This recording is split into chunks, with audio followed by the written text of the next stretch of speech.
Welcome back to Spirits in the Shadow. The story you're about to hear is inspired by the horror stories that have been circulating on social media from travelers to one of the most spiritual places on Earth, Ubud, Bali. It all started with a careless mistake by a tourist. Stepping over a tiny, sacred offering on the sidewalk. He didn't think it was important. But when he returned to his guest house, he realized he was no longer alone. Something was watching him from his own reflection. We'll be analyzing the terrible consequences of disrespecting ancient rituals. Hit that subscribe button, because you'll want to know what followed him home. Leo had always believed that cities had two distinct faces. The one they showed you in the light, and the one they kept for themselves in the dark. In his work as a digital archivist for a university's architectural history department, he'd seen it time and again. London's stoic grey monuments became jagged silhouettes against an orange polluted sky. Tokyo's efficient, orderly daytime self dissolved into a riot of neon and steam after sundown. But Ubud was different. As dusk settled over the island, it didn't transform, it distilled. His simple purpose for being here was twofold. Officially, it was a research grant, a 3-week trip to document the intricate carvings and spiritual layouts of Bali's temples and traditional homes before the relentless humidity claimed them further. Unofficially, it was an escape from a sterile apartment, a relationship that had faded with the quiet hum of a refrigerator, and a job that was more about data entry than discovery. He was an ordinary man seeking an extraordinary place, hoping some of its magic might rub off on him. He wanted to feel like more than just a collection of passwords and deadlines. The taxi had dropped him at the mouth of a narrow lane, unable to navigate the cobblestones that were worn smooth by a century of footsteps. By dusk, the bustling tourist hub of Ubud shrank, pulling its energy inward. The main roads, choked with scooters and tour vans by day, now felt spacious. The real life of the town retreated into its veins, the tight alleyways and the temple courtyards that now glowed with a soft, amber light. The cloying sweetness of frangipani blossoms hung heavy and humid in the air. A scent so thick you could almost feel it on your skin. He watched as street vendors, their faces etched with the day's labours, folded their tables and packed away their wares, their movements efficient and practiced. The vibrant, percussive sound of a gamelan orchestra, which had been the town's daytime soundtrack, receded until it was just a distant, rhythmic heartbeat, felt more in the chest than heard with the ears. Leo's guest house, Puri Damai, or Peaceful Palace, was tucked away at the end of one such lane. It wasn't a palace, but it felt ancient and sacred. The entire structure was a symphony of dark, intricately carved teak and cool, damp volcanic stone that seemed to sweat in the evening air. It was the kind of place that instinctively made you lower your voice, as if you were stepping into a library or a shrine. The air smelled of moss, incense, and old wood. An elderly woman with a smile that seemed carved into her face greeted him with a soft "Selamat malam" and handed him a heavy iron key. Her name was Mrs. Sari, the proprietor. She moved with a slow, deliberate grace, her hands gnarled but steady. She spoke little English, and Leo spoke even less Bahasa Indonesia. but they communicated through gestures and smiles. She showed him to his room on the second floor, her bare feet making no sound on the stone steps. Before she left him, she pointed a single, insistent finger toward the ground just outside his door. There, on the threshold, sat a small, square-shaped tray woven from a fresh green palm leaf. It was filled with a vibrant assortment of flower petals, red, white, yellow, a single stick of incense emitting a fragrant wisp of smoke, and a tiny portion of rice. He'd seen them all over town, dotting the sidewalks and entryways. "Canang sari," Mrs. Sari said, her voice a soft, melodic whisper. She pressed her palms together in a gesture of respect towards the offering before looking back at him. She pointed down at it, then at his feet, and shook her head with a gentle but firm motion. The message was clear. Do not step on it. Do not disturb it. Leo nodded, trying to convey his understanding. Thank you. Terima kasih. She smiled again, that timeless, knowing smile, and retreated down the stairs, disappearing back into the shadows of the guest house. Here, he thought, was the first seed of a rule he didn't fully comprehend. In his world, respect was demonstrated through eye contact, a firm handshake, a raised voice in a lecture hall. Here, respect lived on the ground. It was placed at your feet, a humble, beautiful, and apparently critical part of the unseen architecture of this place. The offerings were everywhere, and they were always below eye level, a constant reminder to watch where you walked, to be mindful not of what was in front of you, but what was beneath you, alone. Leo dropped his heavy backpack onto the floor and stepped out onto the private balcony. The view was intimate, looking out over a small, enclosed courtyard filled with oversized ferns and stone statues of gods and demons whose features were softened by moss. A handful of paper lanterns hung from the gabled roof lines of the surrounding structures. They glowed with a warm, buttery light, swaying in the still, heavy air. He held his breath for a moment, waiting to feel a breeze on his face, a gust of wind to justify their gentle, hypnotic dance. But there was none. The broad, waxy leaves of the banana trees below were perfectly motionless. The air was as still as a held breath. Yet the lanterns swayed back and forth in a slow, silent rhythm of their own. It was probably just convection, he reasoned, the heat from the bulbs creating subtle air currents. His rational mind was good at finding explanations, at sanding down the strange edges of the world until they were smooth and understandable. He leaned his forearms on the carved wooden railing, worn smooth by countless hands over the years, and let the quiet of the place settle over him. From a nearby family shrine, he could hear the low, monotonous drone of a chant, a single voice rising and falling in prayer. It wasn't music, it was a vibration, a texture in the air that seemed to harmonize with the distant gamelan and the chirping of geckos.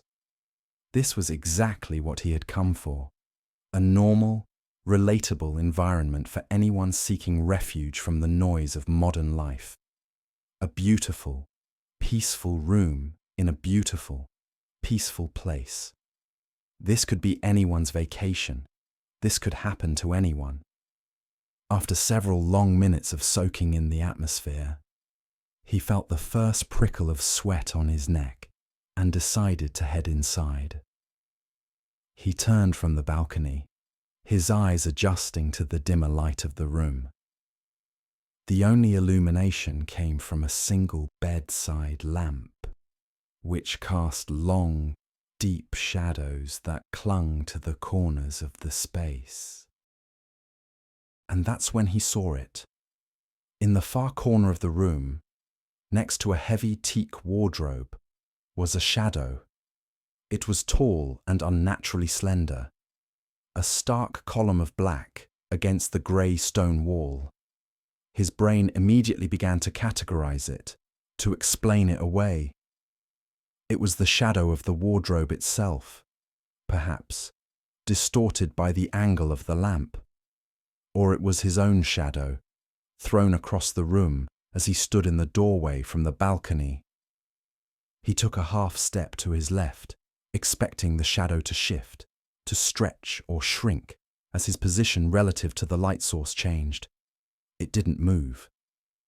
He froze, his hand still on the doorframe.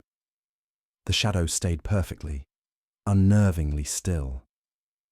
It wasn't behaving like a shadow at all. A real shadow was tethered to an object, a slave to the light that created it. It danced when you danced. It moved when you moved. This one was independent. It had a presence, a weight. He flicked his gaze to the lamp, then to the wardrobe, then back to the corner, tracing the lines of light and object, trying to solve the simple geometric puzzle. But there was no solution. No object in the room could cast a shadow of that shape, in that specific place, from that specific light source. It defied the basic physics he had taken for granted his entire life. He took another slow step into the room, his heart beginning to thud against his ribs with a heavy, muffled beat. The shadow remained fixed, an absolute void in the corner of his eye. It was darker than the other shadows in the room, a patch of pure, light-devouring black. It wasn't a lack of light. It felt like a presence made of absence. Leo reached out a trembling hand and fumbled for the main light switch on the wall. His fingers found the cool plastic, and he flicked it on. The room was flooded with a bright, sterile, overhead light. The corner was empty. The wall was just a wall, its damp, grey stone texture now fully visible. There was nothing there. Of course, there was nothing there. He let out a shaky breath, a nervous laugh catching in his throat. Jet lag, dehydration, the strange, hypnotic quality of the evening. His mind was playing tricks on him. It was a normal room in a normal guest house. He was just a tired traveller in a foreign land. He walked over to the corner and ran his hand along the cool, rough stone, as if to physically confirm its solidity, its emptiness. It was just a corner. He turned back to the room, feeling foolish, and began to unpack his bag, shaking his head at his own suggestibility. He laid out his clothes, set up his laptop on the small wooden desk, and organized his research materials. He tried to force himself into a routine, to impose his own sense of order on the room, but he couldn't shake the feeling. He left the bright overhead light on, a silent admission of his unease. Later, as he lay in the large four-poster bed, the mosquito net a ghostly shroud around him, he tried to read, but his eyes kept drifting from the page, drawn to the corner. The bright light flattened everything, chasing all the shadows away. But it didn't make him feel safer. It only made the room feel exposed, like a stage waiting for an actor to appear. He knew, with a certainty that settled deep and cold in his gut, that the moment he turned off the light, it would be back. It wasn't a trick of the light. It wasn't his imagination. When he had turned from the balcony and seen it, the shadow hadn't just been there. It had been waiting. It stayed in the corner like a person holding their breath, waiting patiently to be noticed. And now that he had noticed it, he felt he would never be able to unsee it. The rule of this place wasn't just about the offerings on the ground. It was about the things that waited in the dark, things that had their own rules, and he had just stumbled into their domain. Mourning in Bali was supposed to be a baptism by light, an aggressive tropical exorcism of the night's lingering shadows. Sunlight, thick and golden as honey, poured into Leo's rented villa, slashing across the cool tile floor and promising a world scrubbed clean of fear. It was a promise the day failed to keep, a dark shape, a smudge of deep, unnatural black, clung to the baseboard in the corner of his bedroom. It wasn't a shadow cast by the furniture, it was too dense, too definite, and it refused to yield to the encroaching sunbeams. It looked less like a trick of the light and more like a patch of night that had been sewn into the fabric of the day. Leo squinted, rubbing the sleep from his eyes. A stain. That's all it was. Probably damp, a bit of mould blooming in the ever-present humidity. This was an old building, after all. Character came with quirks, with imperfections. He'd barely slept, his mind still replaying the disorienting hike and the strange weight of the stone in his bag. Exhaustion, he told himself, makes the mind play tricks. It paints monsters in the corners and whispers anxieties into the silence. He turned his back on the dark patch, deliberately focusing on the mundane ritual of getting dressed, the familiar textures of his cotton shirt and denim shorts, a grounding force against the unease prickling at the edges of his perception. But the stain wasn't inert. It was a void. It didn't just occupy space, it consumed the light around it. A pinprick of absolute darkness that seemed to watch him with a silent, patient intensity. It was the first dissonant note in the morning symphony. A quiet but persistent sign that the sanctuary of daylight was no longer guaranteed. The rules had been subtly altered, and the corner of his room was the first piece of evidence. Fear. He was learning. Doesn't always dissipate with the dawn. Sometimes, it just learns to hide in plain sight, waiting for you to look away, so it can creep a little closer. He needed to get out, to immerse himself in the noise and life of the town square. The clatter of a normal world, he hoped, would be enough to reset his frayed nerves. He walked down lanes that were narrow and choked with life. The air was a thick cocktail of scents, sweet, cloying frangipani, sharp ginger from a nearby food stall, the sacred smoke of sandalwood incense, and the ubiquitous, oily tang of scooter exhaust. Everywhere, small, meticulously crafted baskets of woven palm leaves. The canang sari sat on sidewalks, atop statues, and in the doorways of shops. They were vibrant offerings of flowers, rice, and incense, meant to appease the spirits and maintain balance.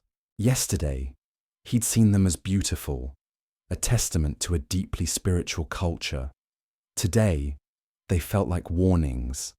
He found a small cafe, an open-air warung overlooking the bustling square, and ordered a kopi Bali, the strong, unfiltered local coffee. He needed the jolt, the familiar bitterness, to chase away the lingering phantoms of his sleepless night. The coffee arrived, thick and dark in its glass. He took a sip, the heat a welcome shock. And then it happened, a draught of cold air, sudden and inexplicable, slithered across the back of his neck. It was utterly alien in the sweltering, humid air of the cafe, a pocket of impossible chill that felt like it had been teleported from a winter morgue. Leo flinched, glancing behind him.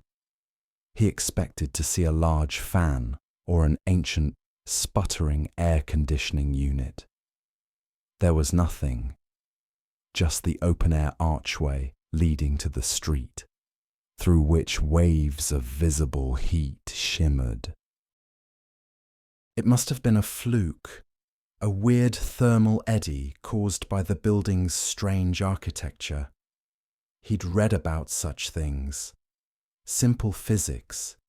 He dismissed it, taking another deep gulp of his coffee, focusing on the chaotic but comforting tableau of the square in front of him, the rhythmic chiming from a distant temple, the haggling of vendors, the incessant buzz of motorbikes. The cold wasn't a breeze. It had no direction, no source. It was a presence. It hadn't blown past him. It had settled on him. A dead, clammy weight that leached the warmth from his skin for a few seconds before vanishing as mysteriously as it arrived. It was the touch of something unseen. A physical announcement that he was no longer alone in his own personal space, even in a crowded cafe. Some warnings are not meant to be understood, only felt.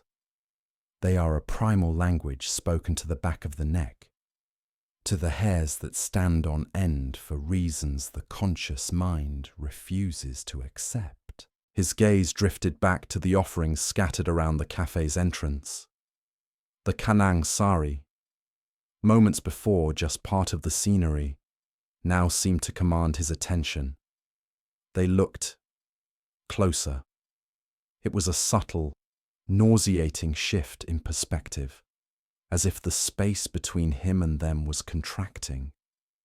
The vibrant pink and yellow petals of the flowers seemed to pulse with a sickly intensity, the thin stick of incense in each one burning with a smoke that no longer drifted lazily, but seemed to curl directly, deliberately towards him.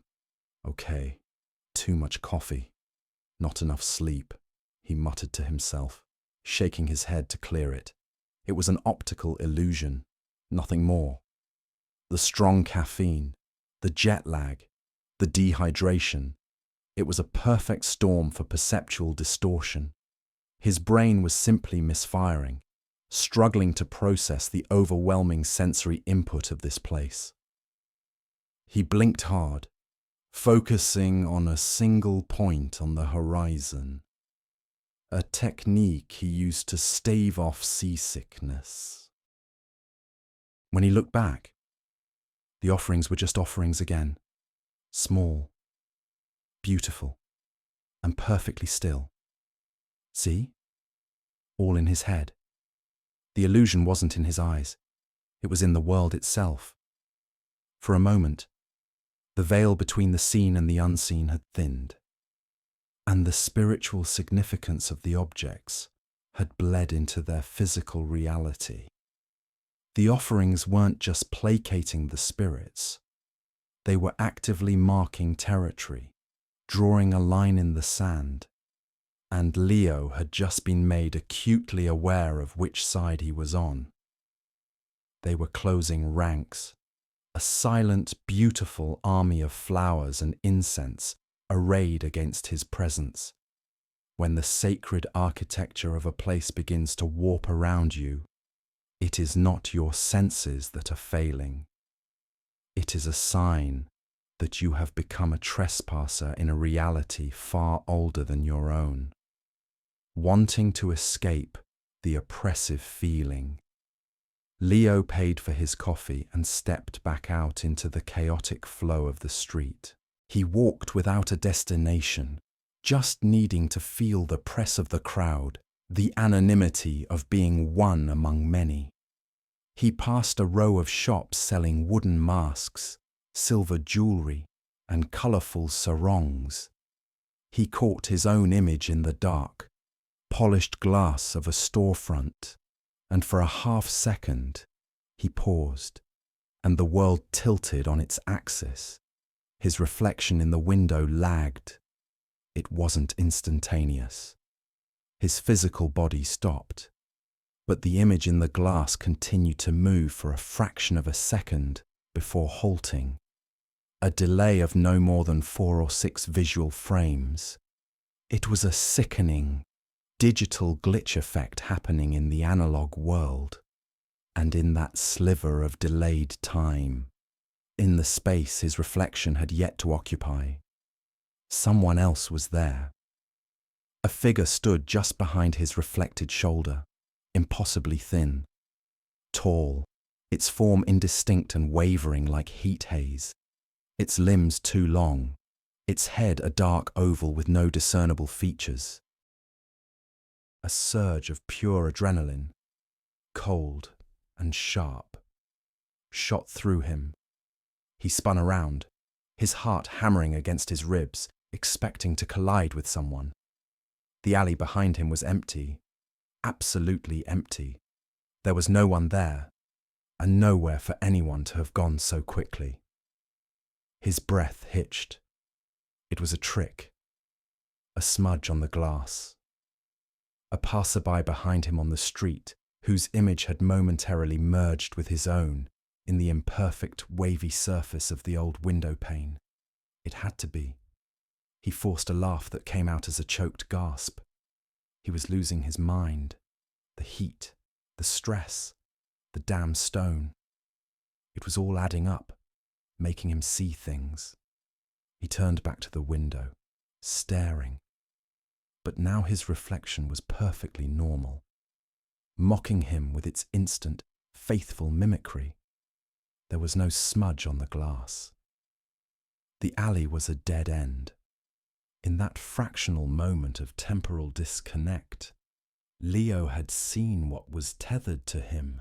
The lag was not a glitch in the light, but a glimpse into the spiritual reality that was now superimposed over his own.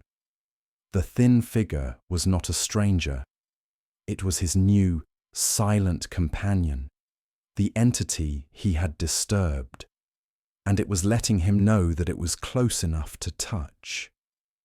The most terrifying mirrors are not those that show us our own faces, but those that briefly show us who is standing right behind us, just beyond the reach of our senses, shaken. His rationalizations feeling thin and hollow even to himself. He stumbled away from the shop window, nearly colliding with an old man leaning heavily on a gnarled wooden cane. The man was ancient, his skin a roadmap of wrinkles, his eyes clouded with cataracts, but fixed on Leo with an unnerving, penetrating focus. The ambient noise of the street seemed to fade into a dull roar, and the old man's voice, when he spoke, was a dry, rustling whisper that seemed to emanate not from his mouth, but from the air all around Leo, panning from his left ear to his right in a disorienting acoustic slide. He spoke in broken, heavily accented English, the words precise and heavy as stones. The whisper was intimate, conspiratorial. Leo froze, staring at the man. The voice seemed to curl inside his ear canal. The old man's cloudy eyes did not blink. He knew. Somehow. This stranger knew everything. The final 2 words were not a suggestion, they were a command, delivered with the finality of a judge's sentence. Then, as quickly as he had appeared, the old man shuffled past, melting back into the river of people. The sounds of the street crashing back in on Leo, loud and jarring. He was left standing alone, the 3 phrases echoing in the sudden silence of his mind. Respect, apologize, give back. It was the helper's rule, the solution and the sentence, all in one. But to Leo, a man who still desperately clung to the belief that the world was governed by logic and reason, it was just the cryptic rambling of an old man. He shook his head, a gesture of defiance against the fear clawing its way up his throat, and began walking, faster now, back toward the sterile safety of his villa. He didn't understand the words, and he didn't want to. To understand them would be to admit that the cold draft, the shifting offerings, and the lagging reflection were real. And that was an admission he was not yet prepared to make. Morning in Bali was supposed to be a baptism by light, an aggressive tropical exorcism of the night's lingering shadows. Sunlight, thick and golden as honey, poured into Leo's rented villa, slashing across the cool tile floor and promising a world scrubbed clean of fear. It was a promise the day failed to keep. A dark shape, a smudge of deep, unnatural black, clung to the baseboard in the corner of his bedroom. It wasn't a shadow cast by the furniture. It was too dense, too definite, and it refused to yield to the encroaching sunbeams. It looked less like a trick of the light and more like a patch of night that had been sewn into the fabric of the day. Leo squinted, rubbing the sleep from his eyes. A stain. That's all it was. Probably damp, a bit of mould blooming in the ever-present humidity. This was an old building, after all. Character came with quirks, with imperfections. He'd barely slept, his mind still replaying the disorienting hike and the strange weight of the stone in his bag. Exhaustion, he told himself, makes the mind play tricks. It paints monsters in the corners and whispers anxieties into the silence. He turned his back on the dark patch, deliberately focusing on the mundane ritual of getting dressed. The familiar textures of his cotton shirt and denim shorts, a grounding force against the unease prickling at the edges of his perception. But the stain wasn't inert. It was a void. It didn't just occupy space, it consumed the light around it.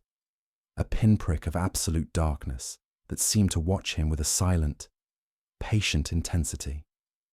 It was the first dissonant note in the morning symphony, a quiet but persistent sign that the sanctuary of daylight was no longer guaranteed. The rules had been subtly altered, and the corner of his room was the first piece of evidence. Fear. He was learning. Doesn't always dissipate with the dawn. Sometimes it just learns to hide in plain sight, waiting for you to look away so it can creep a little closer. He needed to get out, to immerse himself in the noise and life of the town square. The clatter of a normal world, he hoped, would be enough to reset his frayed nerves. He walked down lanes that were narrow and choked with life. The air was a thick cocktail of scents. Sweet, cloying frangipani, sharp ginger from a nearby food stall, the sacred smoke of sandalwood incense, and the ubiquitous, oily tang of scooter exhaust. Everywhere, small, meticulously crafted baskets of woven palm leaves, the canang sari, sat on sidewalks, atop statues, and in the doorways of shops. They were vibrant offerings of flowers, rice, and incense, meant to appease the spirits and maintain balance. Yesterday, he'd seen them as beautiful, a testament to a deeply spiritual culture. Today, they felt like warnings. He found a small cafe, an open-air warung overlooking the bustling square, and ordered a kopi Bali, the strong, unfiltered local coffee. He needed the jolt, the familiar bitterness. to chase away the lingering phantoms of his sleepless night. The coffee arrived, thick and dark in its glass. He took a sip, the heat a welcome shock. And then it happened. A draught of cold air, sudden and inexplicable, slithered across the back of his neck. It was utterly alien in the sweltering, humid air of the cafe, a pocket of impossible chill that felt like it had been teleported from a winter morgue. Leo flinched, glancing behind him. He expected to see a large fan or an ancient, sputtering air conditioning unit. There was nothing, just the open-air archway leading to the street, through which waves of visible heat shimmered. It must have been a fluke, a weird thermal eddy caused by the building's strange architecture. He'd read about such things, simple physics. He dismissed it, taking another deep gulp of his coffee, focusing on the chaotic but comforting tableau of the square in front of him. The rhythmic chiming from a distant temple, the haggling of vendors, the incessant buzz of motorbikes. The cold wasn't a breeze. It had no direction, no source. It was a presence. It hadn't blown past him. It had settled on him. A dead, clammy weight that leached the warmth from his skin for a few seconds before vanishing as mysteriously as it arrived. It was the touch of something unseen, a physical announcement that he was no longer alone in his own personal space, even in a crowded cafe. Some warnings are not meant to be understood, only felt. They are a primal language spoken to the back of the neck, to the hairs that stand on end for reasons the conscious mind refuses to accept. His gaze drifted back to the offerings scattered around the cafe's entrance. The canang sari, moments before just part of the scenery, now seemed to command his attention. They looked closer. It was a subtle, nauseating shift in perspective, as if the space between him and them was contracting. The vibrant pink and yellow petals of the flowers seemed to pulse with a sickly intensity. The thin stick of incense in each one burning with a smoke that no longer drifted lazily, but seemed to curl directly, deliberately, towards him. Okay, too much coffee, not enough sleep, he muttered to himself, shaking his head to clear it. It was an optical illusion, nothing more. The strong caffeine, the jet lag, the dehydration. It was a perfect storm for perceptual distortion. His brain was simply misfiring, struggling to process the overwhelming sensory input of this place. He blinked hard, focusing on a single point on the horizon, a technique he used to stave off seasickness. When he looked back, the offerings were just offerings again, small, beautiful, and perfectly still. See? All in his head. The illusion wasn't in his eyes, it was in the world itself. For a moment, the veil between the seen and the unseen had thinned, and the spiritual significance of the objects had bled into their physical reality. The offerings weren't just placating the spirits. They were actively marking territory, drawing a line in the sand. And Leo had just been made acutely aware of which side he was on. They were closing ranks, a silent, beautiful army of flowers and incense arrayed against his presence. When the sacred architecture of a place begins to warp around you, it is not your senses that are failing. It is a sign that you have become a trespasser in a reality far older than your own, wanting to escape the oppressive feeling, Leo paid for his coffee and stepped back out into the chaotic flow of the street. He walked without a destination, just needing to feel the press of the crowd, the anonymity of being one among many. He passed a row of shops selling wooden masks, silver jewelry, and colourful sarongs. He caught his own image in the dark, polished glass of a storefront, and for a half second, he paused, and the world tilted on its axis. His reflection in the window lagged. It wasn't instantaneous. His physical body stopped, but the image in the glass continued to move for a fraction of a second before halting. A delay of no more than 4 or 6 visual frames. It was a sickening, digital glitch effect happening in the analog world. And in that sliver of delayed time, in the space his reflection had yet to occupy, someone else was there. A figure stood just behind his reflected shoulder, impossibly thin, tall, its form indistinct and wavering like heat haze, its limbs too long, its head a dark oval with no discernible features. A surge of pure adrenaline, cold and sharp, shot through him. He spun around, his heart hammering against his ribs, expecting to collide with someone. The alley behind him was empty. Absolutely empty. There was no one there, and nowhere for anyone to have gone so quickly.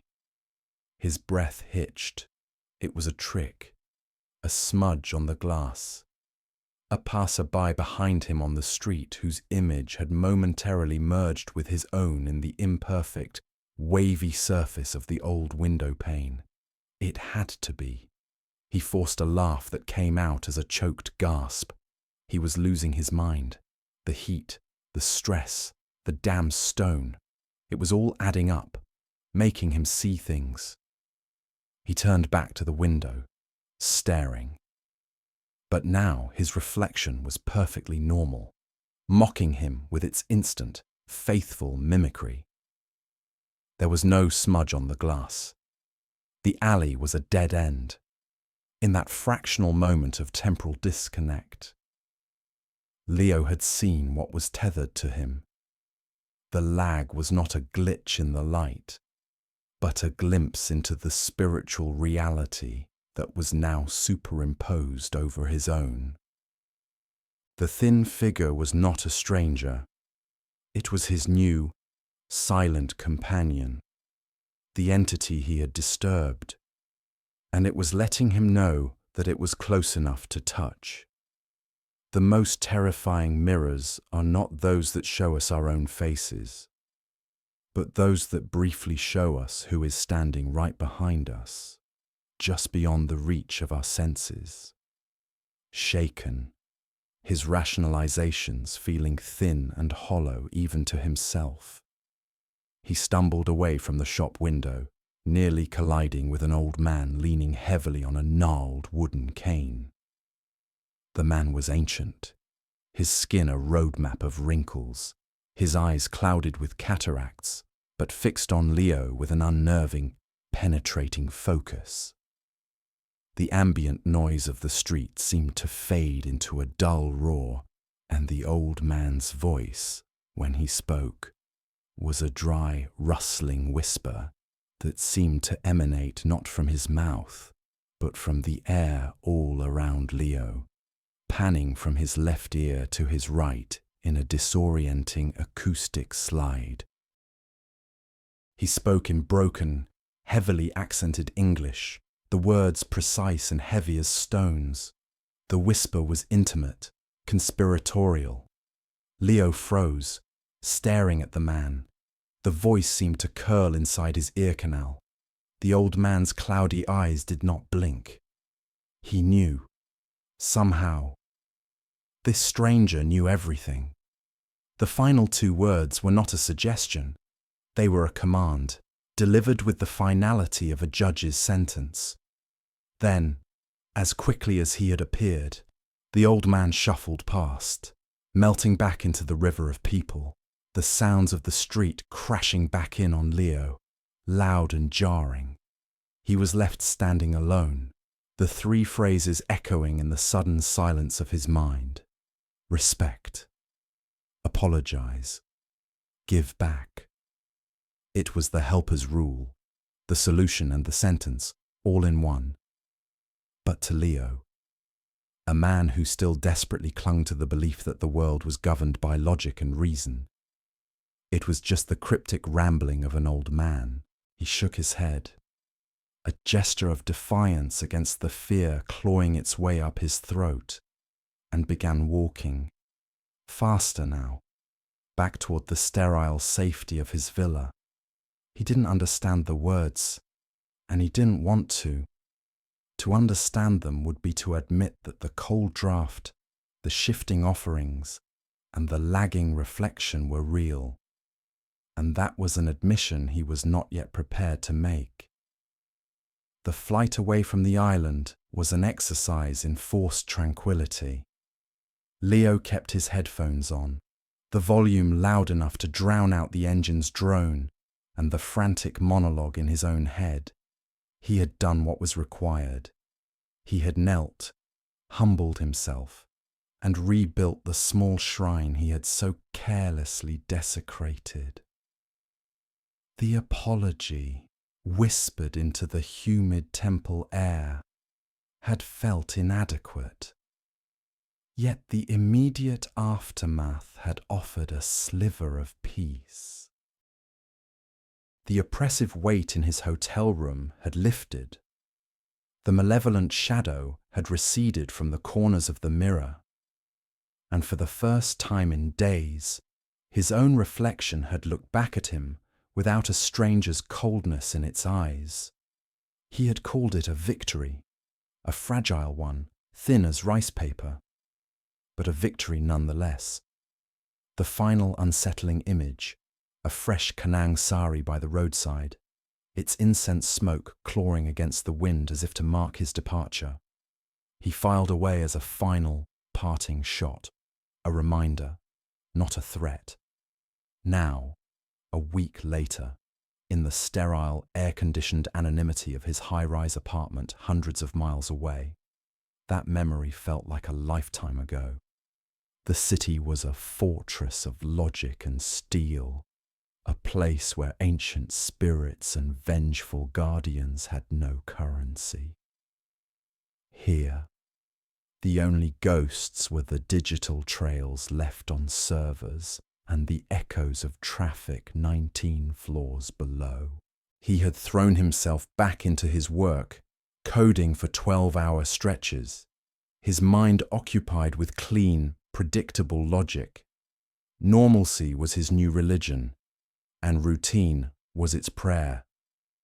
The first sign that his fortress had been breached was olfactory. It was a Tuesday evening.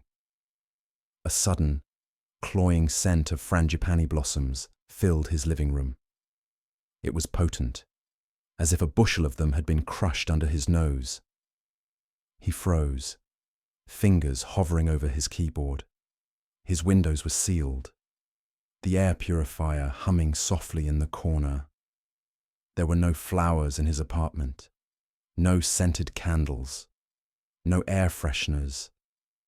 He walked through the small space, sniffing the air like a wary animal. The scent was strongest near the balcony door. He unlocked it and stepped out into the hazy, fume-choked air of the metropolis. Nothing, just the smell of exhaust and distant street food. When he stepped back inside and closed the door, the floral scent was gone. He dismissed it. A scent memory, his therapist had once called it, a phantom sensation triggered by stress. It was a logical explanation, and he clung to it. A few days later, the second event occurred. He was working late. The only light in the room, the blue-white glow of his dual monitors. As he leaned back to stretch, he caught his reflection in the dark screen of the powered-down monitor. For a fraction of a second, a shape stood behind his reflected self, a tall, slender column of absolute black, indistinct but undeniably present. He whipped around so fast his chair screeched against the floor. The room was empty, his heart hammered against his ribs, a frantic, trapped bird. He stood up, flicking on every light switch until the apartment was blazing with artificial daylight. He checked the locks on his door, peered into the closets, looked under his bed. Nothing. It was a trick of the light, a figment of an exhausted mind. It has to be, he told himself. The words a desperate mantra, the formula of his new life, work, eat, sleep, repeat, was being corrupted by an invasive, alien variable. The strange events began to repeat, each time with a subtle increase in their audacity. The phantom scent of frangipani would return at random moments, now laced with the sharp, acrid smell of burning incense. The shadow in the reflection was no longer just a static shape. It was a flicker of movement at the very edge of his vision, a darting darkness that vanished the moment he tried to focus on it. He started hearing things, a soft, dry rustle, like dead leaves skittering across a stone floor, even though his apartment had polished concrete. He knew he needed to talk to someone. He called Mark, his oldest friend, a man whose worldview was as pragmatic and solid as a brick. "I think I'm losing my mind," Leo said, the words tumbling out in a rush. "Whoa, slow down. What's going on?" Mark's voice was calm, reassuring. Leo tried to explain. He told him about the trip, the temple, the offering he'd kicked over. He described the oppressive feeling in the hotel, the apology ritual, and the strange occurrences that had followed him home. He spoke of the smells, the shadows, the sounds. As he spoke, he could hear how insane it all sounded. There was a long pause on the other end of the line. "Leo, you've been under a crazy amount of stress," Mark said finally, his tone gentle, clinical. "You just pushed through a massive project, then you took that solo trip. You're burned out. Your mind is playing tricks on you. It's a classic stress response." "It feels real." "Mark, I know it does, but think about it. Phantom smells. Seeing things in your periphery. It's textbook exhaustion. Did you sleep last night?" "Not really," Leo admitted. "Exactly. Look, take a few days off. Power down your computer. Go for a walk. See a movie. Get out of that apartment. I promise you, a little rest and you'll feel like yourself again." Leo wanted to believe him. He desperately wanted the explanation to be that simple. He agreed, thanked his friend, and hung up, feeling more alone than ever. Mark didn't believe him. He hadn't expected him to, not really, but the calm, rational dismissal of his terror felt like a betrayal. It confirmed the most terrifying part of the formula. He was the only one who could see it.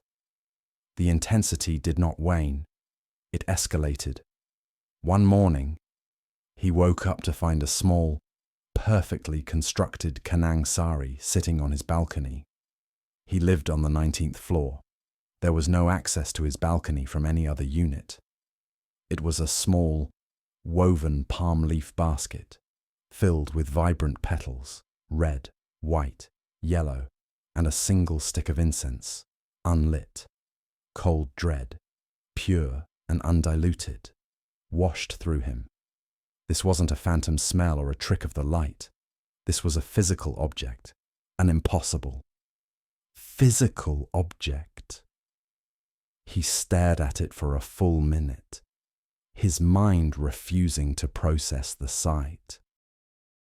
Then, with trembling hands, he picked it up with a pair of kitchen tongs, dropped it into a trash bag, tied it shut, and carried it down 19 floors to the building's incinerator chute. He didn't trust the trash in his apartment. He scrubbed his hands raw, trying to wash away the feeling of violation. Something had been on his balcony. It had crossed the threshold from his mind into reality. That night, he tried to follow Mark's advice. He left the apartment and went to a crowded, noisy bar, hoping to immerse himself in the mundane. He sat nursing a beer, watching people laugh and talk, their lives untouched by impossible offerings and scent ghosts. For a while, it worked. The noise was a buffer. But as he looked at his own reflection in the dark mirror behind the bar, he saw it again. The shadow was there, standing behind him, clearer than ever before. It was a tall, skeletal silhouette of a woman with long, stringy hair that seemed to float around her. Her limbs were too long, her joints bent at unnatural angles. The reflection was only there for a second, but the image was seared into his brain. He gasped, spilling his beer, and a few people glanced at him. When he looked back, it was just his own pale, terrified face staring back. He fled the bar and rushed back to the perceived safety of his apartment. He double-locked the door and leaned against it, his breath coming in ragged gasps. He was being hunted. The breaking point came 2 days later. He was on a video call with his project manager, discussing deadlines. He felt a sudden, intense chill, and the scent of rotting flowers filled the room, so overpowering it made his eyes water. On the screen, his manager's face froze. "Leo, is everything okay? You look like you've seen a ghost." Leo glanced at the reflection on his dark monitor. The shadowy figure was there, standing directly behind his chair. This time, it was more defined. He could almost make out the hollows of its eyes. It raised a long, stick-like arm and reached slowly, deliberately, towards his shoulder. He screamed, a raw, guttural sound of pure terror. He shoved his chair back, scrambling away from his desk, and fell to the floor. "Leo, Leo, what is it?" His manager's voice was a tinny, distant squawk from the laptop speakers. From his position on the floor, Leo looked back at the desk. There was nothing there. The air was clear. The scent was gone. But he knew what he had seen. He knew he couldn't stay there. He grabbed his phone and called Mark, his voice shaking uncontrollably. "You have to come over. Now. Mark, please. You have to see this." "See what?" "Leo, you're not making any sense. There's something in my apartment. It's here right now. Please, just come. Please." There was a long-suffering sigh, then resignation. "Okay. I'm on my way. Don't do anything stupid. I'll be there in 20... for those 20 minutes. Leo sat huddled in the furthest corner of his living room, his eyes fixed on the spot behind his desk where the apparition had been. He didn't move. He barely breathed. When the buzzer finally rang, he jumped, then scrambled to let Mark in. Mark stepped inside, his face a mask of concern. "All right, what's this all about?" "There," Leo said, pointing a shaking finger. It was right there. A woman, a shadow. Mark looked at the empty space, then back at Leo's wild eyes and disheveled appearance. He walked around the apartment, checking each room. his expression growing more worried with each step. "Leo, there's nothing here." "There is. I swear it. I saw it. I smelled it." Okay, calm down," Mark said, putting his hands up in a placating gesture. "You're overworked. You're not sleeping. Your mind is creating things." "No," Leo shouted, his voice cracking. "It's not in my mind. It left something before, on the balcony." He dragged Mark to the balcony door and pointed. "It left one of those offerings, right there. A canang sari." Mark looked at the clean, empty stretch of concrete. "There's nothing here, man. Because I threw it out. But it was here. I'm not crazy." Mark put a comforting hand on Leo's shoulder, but the gesture felt patronizing. "I don't think you're crazy. I think you need help. Real help. A doctor. Leo." The words struck Leo harder than any apparition could have. Mark didn't just not believe him. He thought Leo was ill. The entity hadn't just invaded his apartment. It had poisoned his friendships, isolated him completely, and was now successfully convincing the world that he was insane. Defeated. Leo slumped onto his sofa. Mark stayed for an hour, talking in soothing tones about therapists and vacation time, his voice a drone of rational disbelief. When he finally left, promising to call in the morning, the silence that descended was heavier and more menacing than any sound. Leo sat in the dark, not daring to turn on a light. The thin paper of his fragile piece had been utterly shredded. The ritual of apology had not been a resolution. It had been an acknowledgement. He had looked the abyss in the eye, and the abyss had followed him home to get a better look. He was alone, disbelieved, and trapped. The pressure he thought had been lifted was back, but it wasn't just in the room anymore. It was inside him, a cold, crushing weight in his chest. In the darkest corner of the living room, a column of deeper night began to gather, and from it, the faint, sweet scent of frangipani began to bleed into the air. He didn't scream this time. There was no one to hear it. The laugh died in Chloe's throat, stolen by a sudden, inexplicable cold.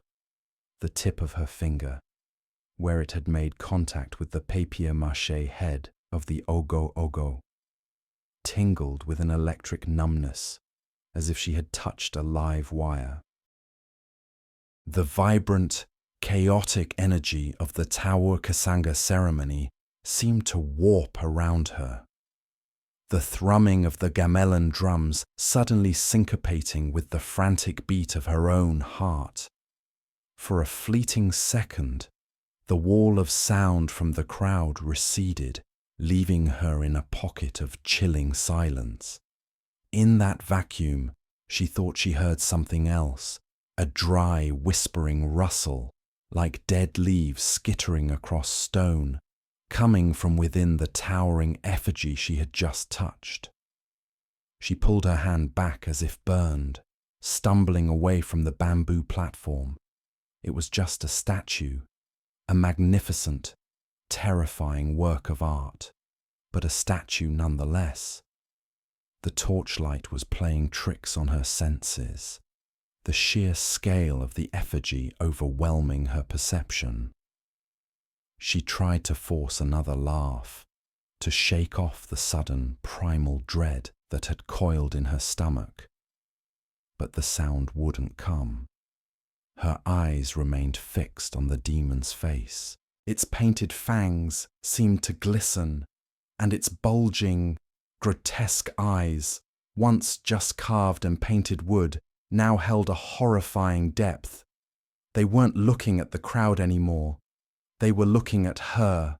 A wave of vertigo washed over her. The faces in the crowd began to blur, their celebratory cheers twisting into a low, mocking drone in her ears. She had to get away. Turning her back on the statue felt like an act of supreme foolishness, like turning her back on a predator. But she forced her feet to move. She pushed into the dense throng of people, the press of warm bodies offering a momentary comfort against the supernatural chill that clung to her skin. She didn't look back. She just needed to get back to the guest house, to lock the door and hide from the suffocating darkness that seemed to be closing in around the edges of the torchlight. But the rustling sound followed her. It was louder now, a persistent scraping that slithered through the noise of the parade. Then came a new sound, a deep, resonant crack that echoed above the music, like the snapping of a giant bone. A collective gasp rippled through the section of the crowd nearest the ogo ogo. The music faltered. People stopped, their joyful faces turning to confusion, then to disbelief. Chloe stopped with them, a terrible compulsion forcing her to turn around. What she saw would forever be burned into the darkest corners of her memory. The great Ogo Ogo, the one she had touched, was moving. It wasn't the clumsy, man-powered swaying of the parade. This was a slow, deliberate turn of its massive head. The papier-mâché skin of its neck creaked and groaned under an impossible strain. Flakes of paint snowing down onto the platform, its head, which must have weighed hundreds of pounds, swiveled on its bamboo spine with an unnatural fluidity, its painted eyes scanning the crowd with a terrifying, sentient purpose. It was hunting. And then, its gaze locked onto hers once more. There was no mistaking it. Across the sea of stunned faces, it had found her. The full manifestation was a cataclysm of sound and motion, with a sound like 1,000 giant insects chittering in unison. The creature's arms, limp constructs of bamboo and wire only moments before, jerked into life. The joints popped and cracked, the papier-mâché skin tearing as something impossibly strong flexed beneath it. A guttural roar, a sound that was both a physical vibration and a psychic assault, tore through the night. It was a sound of ancient hunger and profound malevolence, a sound that no human throat could ever produce. The remaining gamelan music died instantly, smothered by an absolute wave of terror. Panic erupted. The crowd's stunned silence shattered into a cacophony of screams. The stampede was instantaneous, a tidal wave of humanity desperately trying to flee from the abomination that had come to life in their midst. But Chloe was frozen, her feet rooted to the ground. She could only watch in hypnotic horror as the entity tore itself free. Its appearance was a fluid nightmare, a constant, horrifying transformation. The grotesque mask it wore began to crack, but not to reveal the bamboo frame beneath. Through the fissures, something dark and wet pulsed, a substance that looked like slick black muscle and sinew. The painted fangs in its leering mouth elongated, dripping a thick tar-like ichor that sizzled as it hit the wooden platform. Its eyes, those horrifying wooden orbs, dissolved into pits of burning red light, 2 embers of pure hatred in the center of a swirling vortex of shadow. It was no longer an effigy. It was a cage that had just been broken from the inside. With a final, deafening shriek that cracked the very air, the creature tore itself from its parade float. It didn't step down. It launched itself into the street. The bamboo platform it had been mounted on splintered into 1,000 pieces under the force of its departure. It landed on the stone street with a ground-shaking impact. Its form now impossibly larger than the statue had been, standing a full 15 feet tall. Its limbs were too long. Its posture a horrifying parody of a man, half crouched like a beast of prey. The scent of sulphur, rot, and something acrid like burnt flesh washed over the street, a foul miasma of its presence. Its rage was palpable, a physical force. It swiped a massive, clawed hand, formed of splintered bamboo shards and the dark, sinewy material from within, through a nearby food stall, sending wood, fruit, and hot coals flying through the air like shrapnel. A man who was too slow to flee was caught by the debris, crying out as he was thrown against a wall. The creature paid him no mind. Its burning eyes were fixed, its entire monstrous being focused on a single point in the chaos. Chloe. She was utterly, hopelessly powerless. The stampeding crowd was a wall she could not penetrate, a churning river of panicked bodies that knocked her from side to side. A man slammed into her shoulder, sending her sprawling onto the hard cobblestones. The air was knocked from her lungs in a painful gasp. She looked up from the ground, her vision swimming. The world had descended into pure chaos.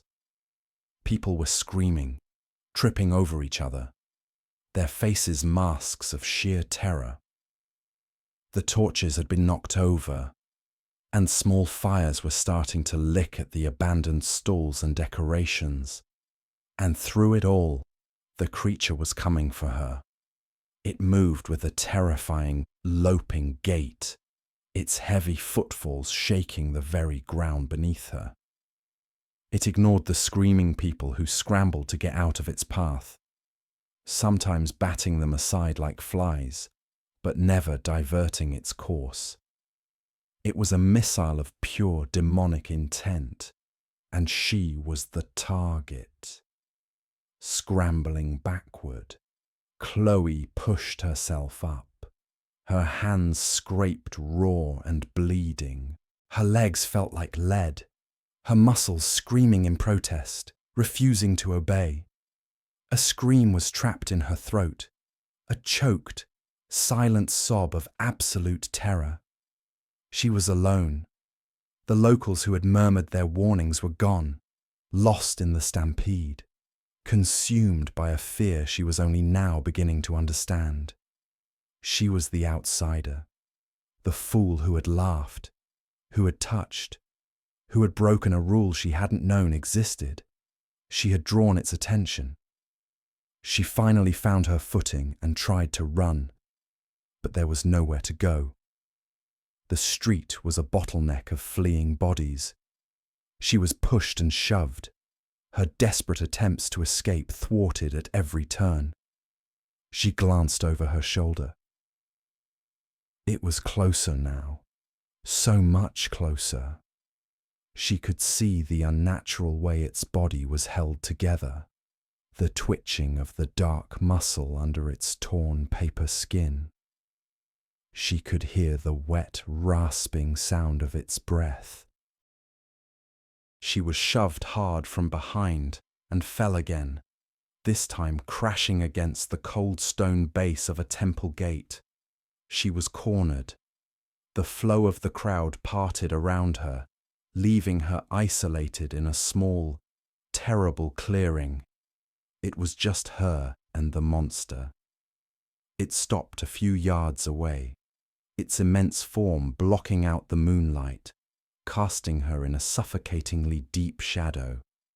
It lowered its head, the embers of its eyes boring into her soul, and she felt a psychic pressure that threatened to shatter her mind. It knew her. It knew her fear. It savoured it. A low chuckle rumbled from its chest, a sound like stones grinding together in the deepest part of the earth.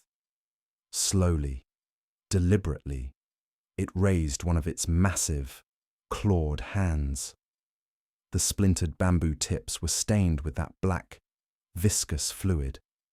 It reached down for her, not with speed, but with the terrifying, unhurried certainty of a nightmare from which there is no escape. The world narrowed to that descending hand, the foul stench of its presence, and the last silent scream trapped behind her teeth.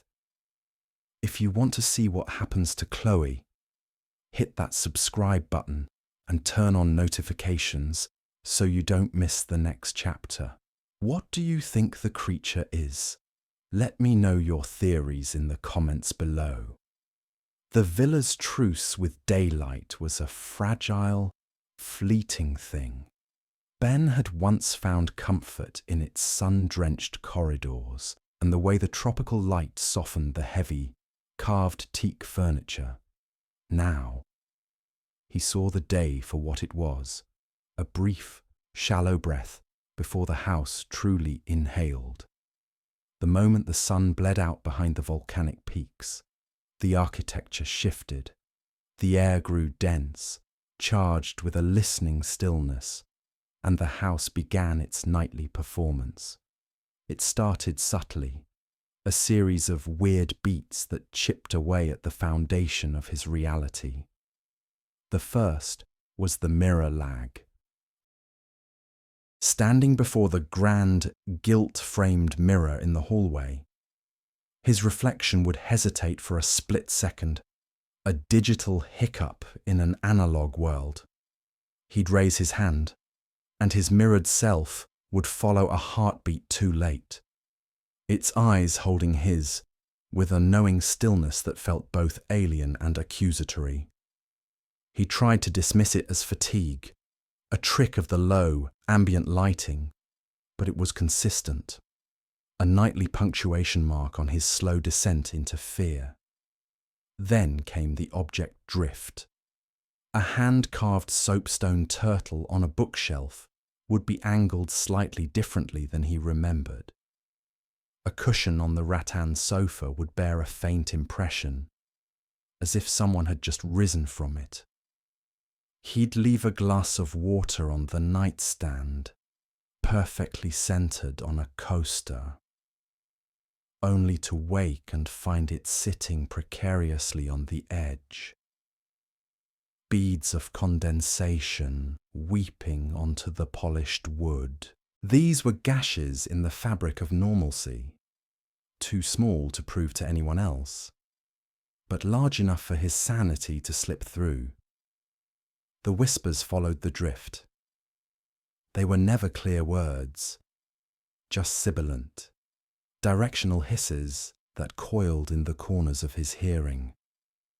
They would slither from the unlit space beneath the canopy bed or slide down from the vaulted ceiling, always from behind him, always making him spin around to face an empty, silent room.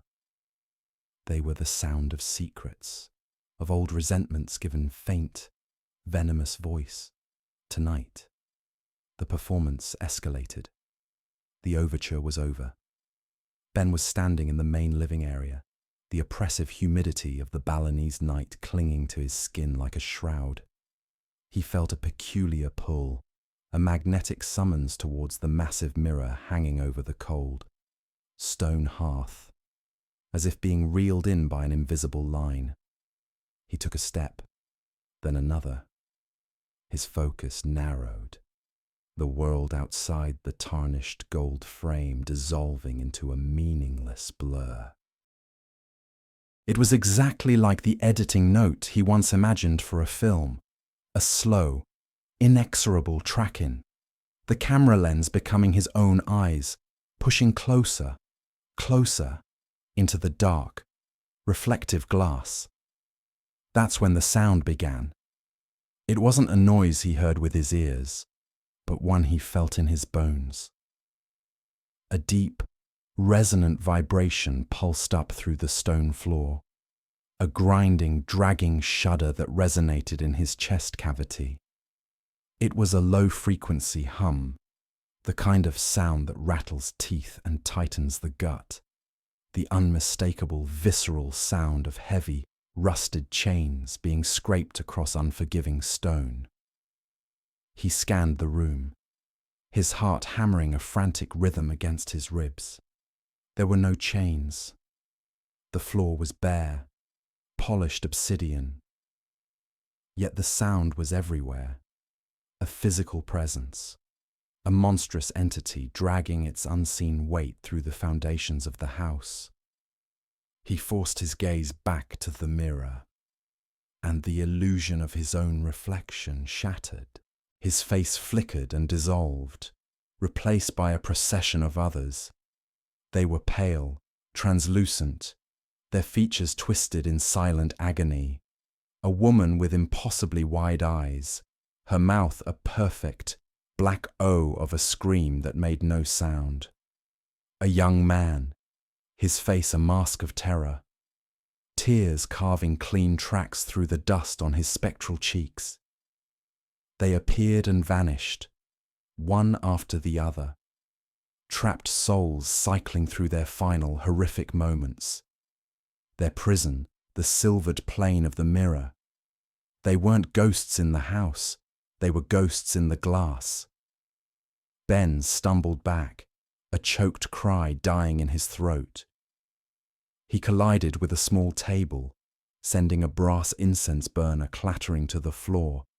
The scent of sandalwood, stale and cold, puffed into the air.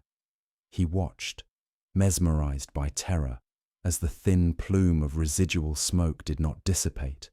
Instead, it twisted and coiled upon itself, defying physics. The grey tendrils thickened, weaving together with unnatural precision. In the suffocating air of the villa, the smoke began to write. It formed elegant, looping cursive, a single damning word hanging suspended in the atmosphere before slowly dissolving. Thief, panic, cold and absolute, seized him. He turned to run, to flee this place that was no longer a house but a living, breathing tomb. But his escape was blocked. Standing in the archway to the corridor was a figure he hadn't heard approach. An older Balinese woman, her back bent with age but her posture radiating an unshakable solidity. Her face was a beautiful map of wrinkles, her dark eyes shadowed by the wide, conical brim of a woven hat. She looked not at him, but through him, her gaze fixed on the malevolent energy now churning openly in the room. In her weathered hands, she held a small, clay burner from which a new, fragrant smoke arose. Her voice, when she spoke, was quiet, but carried the weight of generations. It cut through the phantom dragging of chains and the memory of the screaming faces. "You cannot take from this land," she said, her English soft, accented with the gentle lilt of her own tongue. She took a slow, deliberate step into the room. "It is old. It remembers." Ben stared, unable to form words. She was the mentor, the guide from a story he never wanted to be in, arriving with her ritual tools just as the monster revealed its true face. "You live in this house, but you do not see it. You enjoy its shade, but you do not thank the tree. You drink its water, but you do not honor the spring." She lifted the burner, the fragrant smoke now smelling of frangipani and clove. "You must give back," she stated, her voice firm, not with anger, but with the simple finality of a law of nature. "You must show respect." The scraping sound intensified, now seeming to come from directly beneath his feet.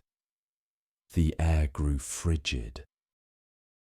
From the corner of his eye, He saw the smoke from the woman's burner billow and form new words, not for him, but for the house itself, an offering, a plea in a language he couldn't comprehend. But the house was not listening, or perhaps it was listening only to its own rage. The grand front doors slammed shut with a concussive boom that shook the walls. The whispers were no longer whispers. They were a cacophony of enraged voices, snarling and spitting from every shadow. The house was awake. It was furious, and it wanted him.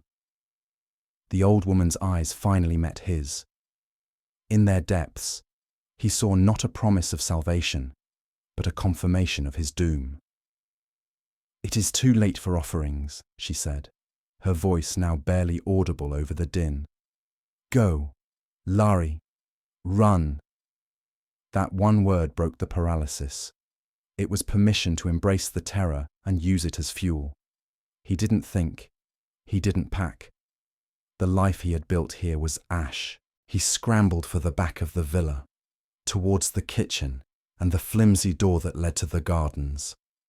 The house fought him. A heavy chair slid across the floor, blocking his path. The floorboards seemed to buckle and warp beneath his feet, trying to trip him. The spectral faces from the mirror now flickered on every reflective surface, the glass of a cabinet, the polished surface of the countertop, the blade of a knife in a wooden block.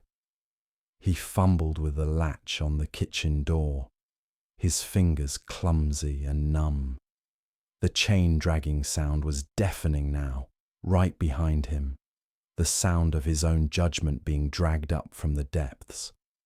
The door flew open and he plunged into the night, not daring to look back. He ran, heedless of the stones that cut his bare feet, crashing through the manicured hedges and fragrant flowers that mocked the ugliness within the villa's walls. He didn't stop until he reached the main road, collapsing onto the rough asphalt, his lungs burning, his body shaking with violent, uncontrollable tremors. He had escaped, but the word felt hollow, a lie. He sat there for hours, under the indifferent gaze of the moon, until the first rays of dawn brought a false promise of safety. He was alive. Yes, but he was a man who had been hollowed out. The scars weren't visible, but they were deeper than any blade could cut.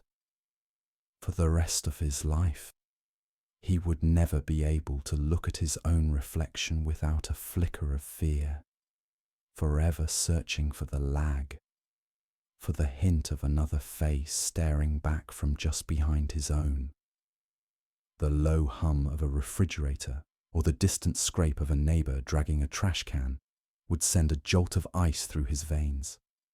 He had survived, but only in the way a soldier survives a battle, haunted, diminished, forever marked by the things he had seen. He had not won. He had simply been spat out.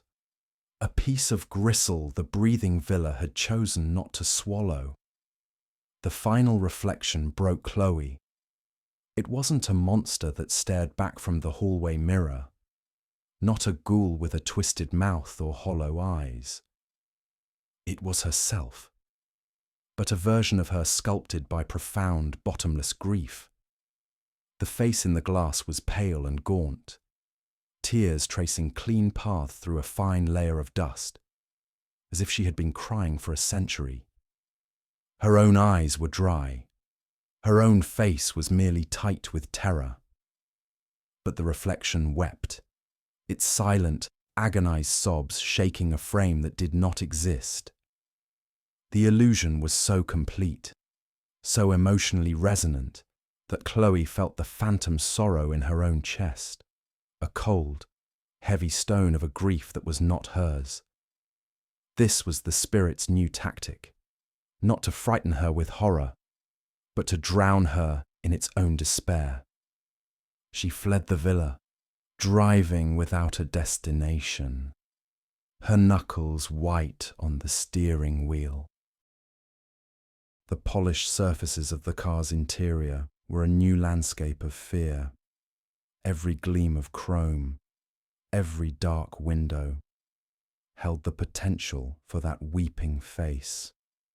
She drove until the city gave way to countryside, the manicured suburbs dissolving into overgrown fields and houses weathered by sun and time.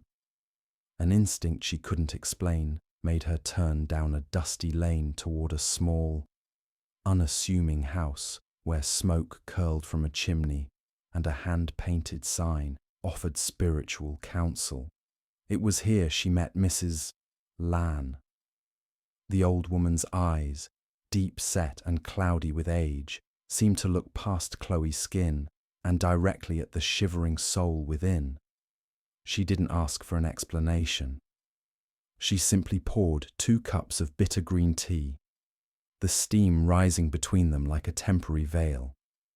"You have brought a guest with you," Mrs. Lan said, her voice a low, gravelly hum. "One who is cold and wet, one who does not remember her own face." Chloe could only nod, the words catching in her throat. "The villa was built on a wound," the old woman began, settling into her chair.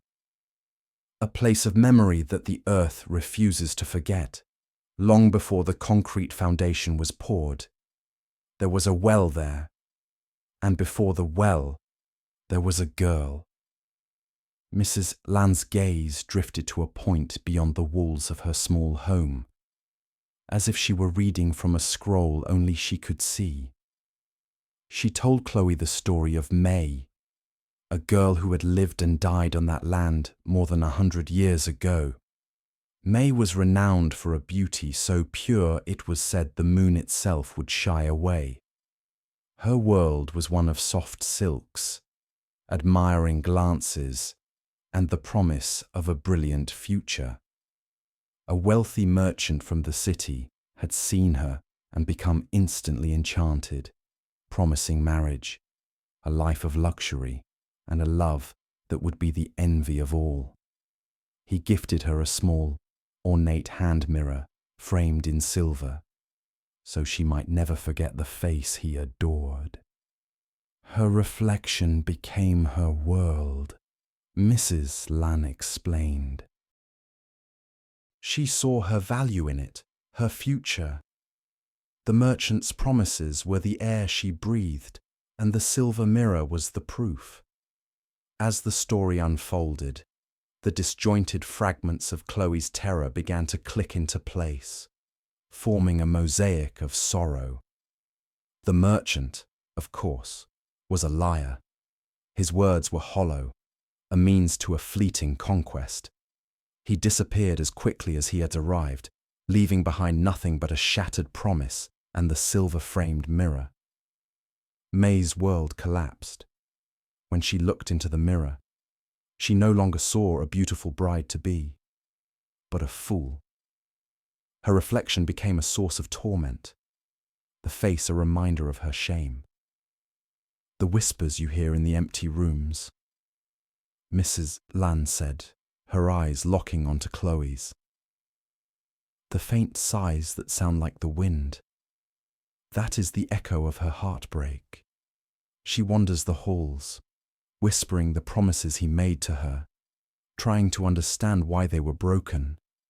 Chloe thought of the faint, melodic humming that sometimes woke her at night, a tune with no source. She remembered the distorted, elongated faces in the mirrors, not a monster trying to break through, but a spirit desperately trying to piece together a face it could no longer recognize as its own. May, in her grief, had lost herself completely. She went to the well in the center of the courtyard. Mrs. Lan continued, her voice dropping to a near whisper. She clutched that mirror to her chest, the symbol of her stolen future, and she let the water take her. Her spirit did not pass on. It fractured, seeping into the place where she last saw herself. She is not bound to the house.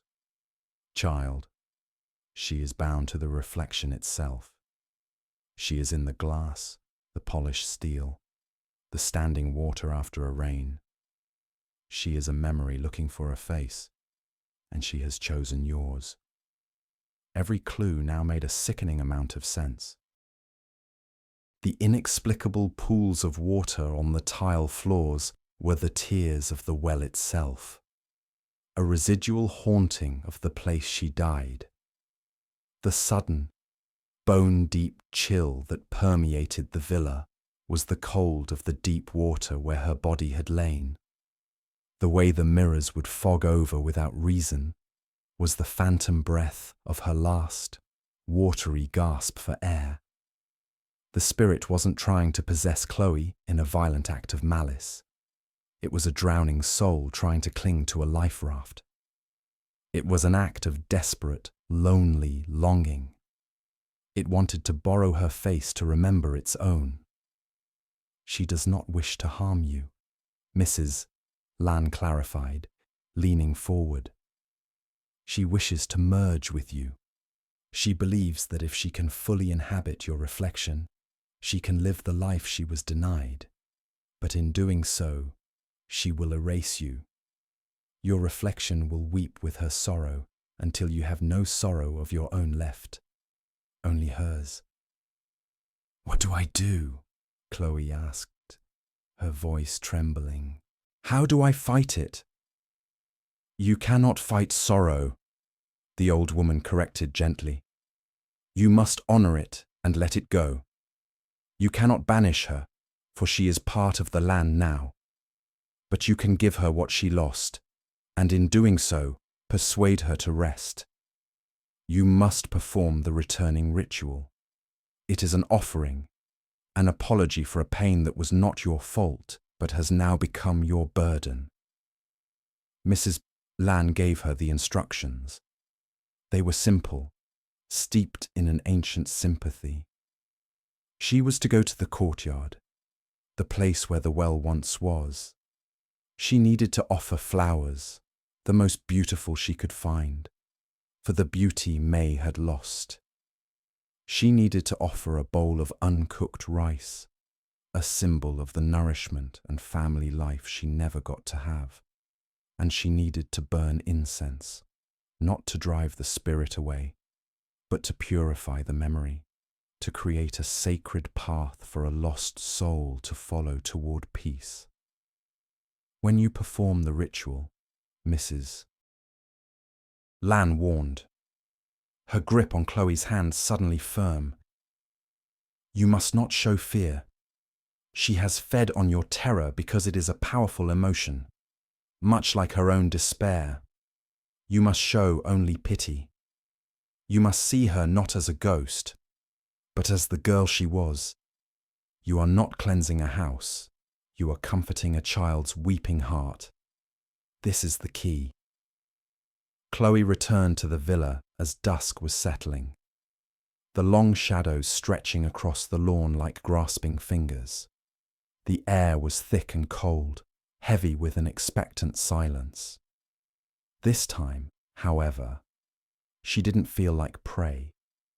She felt a strange, aching pity. She moved with purpose, gathering the white lilies and jasmine she had bought, arranging them in the center of the courtyard. She placed the bowl of white rice beside them and lit 3 sticks of sandalwood incense, their fragrant smoke coiling into the still air. Then she knelt. Chloe knelt in the courtyard. Flowers, rice, a bowed head. The smoke thickened and circled her wrists like patient fingers, and for the first time, it did not feel menacing. It felt like an embrace. She closed her eyes and spoke not to the entity, but to the memory of the girl named May. She spoke of sorrow, of beauty, and of peace. She acknowledged the pain that had stained this land and gave it permission to rest. For a long time, nothing happened. Then, a slow, profound shift occurred in the atmosphere. It was like a great tension being released. The held breath of 100 years finally let go. The oppressive cold dissipated, replaced by the neutral cool of the evening. Inside the house, the warped reflections in the hallway mirror rippled once, like a stone thrown in a pond, and then settled. The weeping face was gone, the mirrors steadied, the villa exhaled, calm but conditional. She knew this wasn't an ending. She packed before dawn, her hands shaking not from fear, but from the emotional drain of the ordeal. Balance can be borrowed, not owned. The ritual had not destroyed the spirit. It had simply returned it to a state of dormancy, convincing it to let go of the house, but it hadn't let go of her. As she drove away, the first rays of sunlight catching on the highway glass, she saw it. A flicker. Something pale kept pace with the car. Sometimes a fleeting shape in the rearview mirror. Sometimes a translucent figure in the passenger seat beside her, until she learned not to look. The silence was no longer in the house. She had taken it with her. What do you think? Was it just a string of bad luck? Or did the island itself demand repayment for their tiny mistakes? This story is a chilling lesson in a fundamental Balinese belief. Cosmic balance. The small, beautiful offerings you see on the ground, called canang sari, are not litter or decoration. They are daily gifts of gratitude and respect to the spirits, a constant effort to maintain harmony between the seen and unseen worlds. Likewise, the terrifying Ogo-Ogo giants paraded before the Day of Silence are not just festival props. They are manifestations of negative forces that must be cleansed from the community. To disrespect these sacred items, even accidentally, is to disrupt that delicate balance. The story teaches us that on Bali, the smallest actions can have the largest spiritual consequences. It's a place where you must respect, apologize, and always give back. If you've seen canang sari or ogo-ogo in Bali, what was your experience? Would you ever step over an offering now? Let us know in the comments below, and subscribe for more true Asian horror so you don't miss the next story.